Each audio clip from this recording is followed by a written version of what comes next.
Hi friends, ಹಾರ್ಡಿಕೆ cooking ಚಾನಲ್ಗೆ ಸ್ವಾಗತ. ಇವತ್ತು ಕಡ್ಸಿಗೆ ಸೊಪ್ಪಿನ ಪಲ್ಯ ಉಪ್ಪು ಸಾಂಬಾರು ಮಾಡಿದ್ದೀನಿ. ಇದನ್ನು ಯಾವ ಥರ ಮಾಡೋದು ನೋಡೋಣ ಬನ್ನಿ. ಇದೇ ಕಡ್ಸಿಗೆ ಸೊಪ್ಪು ಅಂತ ಹೇಳೋದು, ಅಂದರೆ ಎಲೆ ಥರ ಇರುತ್ತೆ. ಇದನ್ನು ತೊಗೊಂಡು ಬಂದು ಕಿತ್ಕೊಂಡು ಬಂದು, ಇದು ಅಂಬಲ್ಲಿ ಬೆಳೆಯುತ್ತೆ, ಹಂಪ್ ಥರ ಗಿಡ ಹಂಪ್ ಥರ ಬೆಳೆದು ಥರ ಆಗುತ್ತೆ. ಇದನ್ನು ನೀಟಾಗಿ ಕಟ್ ಮಾಡ್ಕೊಬೇಕು. ಇದು ಶುಗರ್ ಪೇಷಂಟ್ಗಳಿಗೆಲ್ಲ ತುಂಬಾ ಒಳ್ಳೆಯದು ಅಂತ ಹೇಳ್ತಾರೆ ನಮ್ಮತ್ತೆ. ಇಲ್ಲಿ ತುಂಬ ಚೆನ್ನಾಗಿ ತಿಂತಾರೆ. ನನಗೆ ಇದರಿಂದ ಗೊತ್ತಾಗಿರೋದು ಕಡ್ಸಿಗೆ ಸೊಪ್ಪು ಅಂತ. ಅಲ್ಲಿ ಯಾವ ಥರ ಇದನ್ನು ಏನಂತ ಕರೀತಾರೆ ಅಂತ ಕಮೆಂಟ್ ಮಾಡಿ ತಿಳಿಸಿ. ನನಗೂ ಕೂಡ ಗೊತ್ತಿಲ್ಲ ಬೇರೆ ಕಡೆ ಯಾವ ಥರ ಏನಂತ ಕರೀತಾರೆ ಇದನ್ನು ಅಂತ. ಇದನ್ನು ಮಾತ್ರ ತುಂಬಾ ಸಣ್ಣಕ್ಕೆ ಈ ಥರ ಚಿಕ್ಕದಾಗಿ ಕಟ್ ಮಾಡ್ಕೊತಾ ಇದ್ದಾರೆ. ನಮ್ಮ ಕಡೆ ಕುಡುಗ್ಲಲ್ಲಿ ಕಟ್ ಮಾಡ್ಕೊತಾ ಇದ್ದೀವಿ. ಚಾಕುಲಾದ್ರೂ ಮೀಡಿಯಮಾಗಿ ಕಟ್ ಮಾಡ್ಕೊಬೋದು ನೀವು. ನೋಡಿ ಇದು ಯಾವ ಥರ ಇದೆ ಅಂತ ನಿಮ್ಗೆ ತೋರಿಸ್ತೀನಿ. ನೋಡಿ ಈ ಥರ ಎಲೆಗಳನ್ನ ನೀಟಾಗಿ ಜೋಡಿಸ್ಕೊಂಡು ಆಮೇಲೆ ಈ ಥರ ಸಣ್ಣಕ್ಕೆ ಕಟ್ ಮಾಡ್ಕೊಂಡು ಇಟ್ಕೊಳ್ಬೇಕು. ಇಷ್ಟನ್ನು ಕಟ್ ಮಾಡಿ ಇಟ್ಕೊಂಡಿದ್ದೀವಿ. ಇವಾಗ ಜಾಸ್ತಿ ಇರೋದ್ರಿಂದ ಇದನ್ನು ನಾನು ಪಲ್ಯ ಮಾಡ್ತಾಯಿದ್ದೀನಿ. ಇಲ್ಲಾಂದರೆ ಇದನ್ನು ಕೂಡ ಉಪ್ಪು ಸಾಂಬಾರು ಕೂಡ ಮಾಡಬಹುದು ನಾವು. ಇವಾಗ ನಾನು ಉಳ್ಳಿನ ಬೇಯೋದಕ್ಕೆ ಹಾಕ್ತಾಯಿದ್ದೀನಿ. ಇದಕ್ಕೆ ಸ್ವಲ್ಪ ಉಪ್ಪು ಹಾಕ್ಕೊಂಡು ಬೇಯಿಸ್ಕೊತಾ ಇದ್ದೀನಿ. ಒಂದು 4ರಿಂದ 5 ವಿಷಲ್ ಹೊಡೆಸ್ಕೊಂಡ್ರೆ ಸಾಕಾಗುತ್ತೆ. ನೋಡಿ ಈಗ ಉಳ್ಳಿ ಸ್ವಲ್ಪ ಬೆಂದಿದೆ. ಇವಾಗ ಮೀಡಿಯಮಾಗಿ ಬೆಂದ್ರೂ ತೊಂದರೆ ಇಲ್ಲ. ಆಮೇಲೆ ಸೊಪ್ಪು ಹಾಕಿ ಬೇಯಿಸೋದ್ರಿಂದ ಮತ್ತು ಇನ್ನೊಂದು ಸ್ವಲ್ಪ ಬೇಯುತ್ತೆ ಚೆನ್ನಾಗಿ. ಈಗ ಕಟ್ ಮಾಡ್ಕೊಂಡ್ರಂತಹ ಸೊಪ್ಪೆಲ್ಲನೂ ನಾವು ಇವಾಗ ಇದಕ್ಕೆ ಹಾಕ್ಕೊಂಡು ಬೇಯಿಸ್ಕೊಳ್ಳೋಣ. ನೋಡಿ ಎಷ್ಟು ಸಣ್ಣಕ್ಕೆ ಕಟ್ ಮಾಡ್ಕೊಂಡಿದ್ದಾರೆ ಅಲ್ವಾ ಅಮ್ಮ, ತುಂಬಾ ಸಣ್ಣಕ್ಕೆ ಕಟ್ ಮಾಡಿದ್ದಾರೆ. ಈ ಥರ ಕಟ್ ಮಾಡಿಕೊಂಡ್ರೆ ಬಾಯಿಗೂ ಚೆನ್ನಾಗಿ ರುಚಿಯಾಗಿ ಸಿಗುತ್ತೆ ಅಂತ ಹೇಳ್ಬಿಟ್ಟು ಇದನ್ನೆಲ್ಲ ನೀಟಾಗಿ ಈಗ ಬೇಯಿಸ್ಕೊಬೇಕು. ಇದು ಸ್ವಲ್ಪ ಕಹಿ ಬರುತ್ತೆ, ಬಟ್ ತೊಂದರೆ ಇಲ್ಲ, ಆರೋಗ್ಯಕ್ಕೆ ತುಂಬಾ ಒಳ್ಳೆಯದು.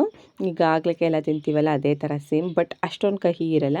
ಇದನ್ನು ನಾನು ಚೆನ್ನಾಗಿ ಬೇಯಿಸ್ಕೊತಿದ್ದೀನಿ. ಇದನ್ನು ಕುಕ್ಕರ್ಗೆ ಹಾಕಿ ಕೂಗಿಸ್ಕೊಂಡಿಲ್ಲ, ಹಾಗೆ ಬೇಯಿಸ್ಕೊತಿದ್ದೀನಿ, ಸ್ವಲ್ಪ ಬೇಗನೆ ಬೆಂದೋಗ್ಬಿಡುತ್ತೆ ಅಂತ. ಇದೆಲ್ಲ ಆಗೋಷ್ಟರಲ್ಲಿ ಈರುಳ್ಳಿ ಮೆಣಸಿನ್ಕಾಯಿನ ಕಟ್ ಮಾಡಿ ಇಟ್ಕೊಂಡಿದ್ದೀನಿ. ಇವಾಗ ಬೆಂದಿರೋ ಅಂತಹ ಉಳ್ಳಿ ಮತ್ತು ಸೊಪ್ಪು ಎರಡನ್ನೂ ಬಸ್ತಿಟ್ಕೊಂಬಿಡೋಣ.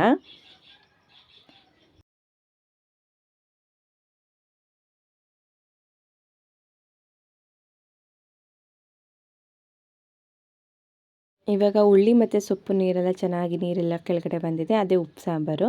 ಇವಾಗ ನಾನು ಈರುಳ್ಳಿ ಮತ್ತು ಮೆಣಸಿನ್ಕಾಯಿನ ಒಗ್ಗರಣೆಗೆ ಹಾಕೊತಾ ಇದ್ದೀನಿ. ಇದಕ್ಕೇನು ಬೆಳ್ಳುಳ್ಳಿ ಅವಶ್ಯಕತೆ ಇಲ್ಲ. ಮುದ್ದೆನೂ ಕೂಡ ಒಂದು ಕಡೆ ಇಟ್ಕೊಂಡಿದ್ದೀನಿ. ಇದನ್ನು ಸ್ವಲ್ಪ ಚೆನ್ನಾಗಿ ಫ್ರೈ ಮಾಡ್ಕೊಂಬಿಡೋಣ.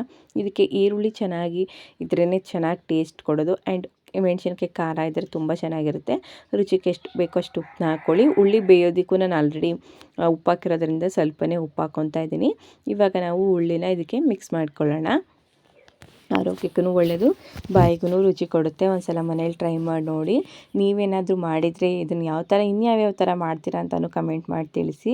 ನಮ್ಮ ಕಡೆ ಎಲ್ಲ ಇದೇ ಥರನೇ ಮಾಡೋದು, ತುಂಬ ಚೆನ್ನಾಗಿರುತ್ತೆ. ಮತ್ತು ಕಹಿ ಅಂತ ಏನೂ ಅನಿಸೋದಿಲ್ಲ. ಇದನ್ನು ನೀಟಾಗಿ ಒಗ್ಗರಣೆಗೆ ಮಿಕ್ಸ್ ಮಾಡ್ಕೊಂಬಿಡೋಣ. ಇದಕ್ಕೆ ನಾವು ಎಳ್ಳನ್ನು ಮಿಕ್ಸ್ ಮಾಡ್ಕೊಬೇಕು. ಕಪ್ಪೆಳ್ಳಾದರೂ ಪರವಾಗಿಲ್ಲ, ಬಿಳಿ ಎಳ್ಳಾದರೂ ಪರವಾಗಿಲ್ಲ. ನಾನು ಬಿಳಿ ಎಳ್ಳದು ಪೌಡ್ರ್ ಮಾಡಿ ಇಟ್ಟಿದ್ದೆ, ಅದಕ್ಕೋಸ್ಕರ ಅದನ್ನು ಮಿಕ್ಸ್ ಮಾಡ್ಕೊತಾ ಇದ್ದೀನಿ. ಅಂದರೆ ರುಚಿ ಹೆಚ್ಚಿಸುತ್ತೆ ಎಳ್ಳಾಗಿರೋದ್ರಿಂದ, ಕಹಿನೂ ಕೂಡ ಬರೋದಿಲ್ಲ. ಮಕ್ಕಳೆಲ್ಲ ತುಂಬಾ ಇಷ್ಟಪಟ್ಟು ತಿಂತಾರೆ. ಇದನ್ನು ವಾರಕ್ಕೆ ಒಂದು 2 ಸಲ ಅಥವಾ ತಿಂಗಳಲ್ಲಿ ಒಂದು 3-4 ಸಲ ಆದರೂ ಮಾಡಿರ್ತೀನಿ. ಜೊತೆಗೆ ಮುದ್ದೆ ಕಾಂಬಿನೇಷನ್ ಸೂಪರಾಗಿರುತ್ತೆ. ಮುದ್ದೆ ಮತ್ತು ಉಪ್ಪು ಸಾಂಬಾರು, ಖಾರ, ಜೊತೆಗೆ ಕಡ್ಸಿಗೆ ಹುಳ್ಳಿ ಕಾಳ್ದು ಪಲ್ಯ ತುಂಬಾ ರುಚಿ ಕೊಡುತ್ತೆ. ಮನೇಲಿ ಒಂದು ಸಲ ಟ್ರೈ ಮಾಡಿ. Thank you so much.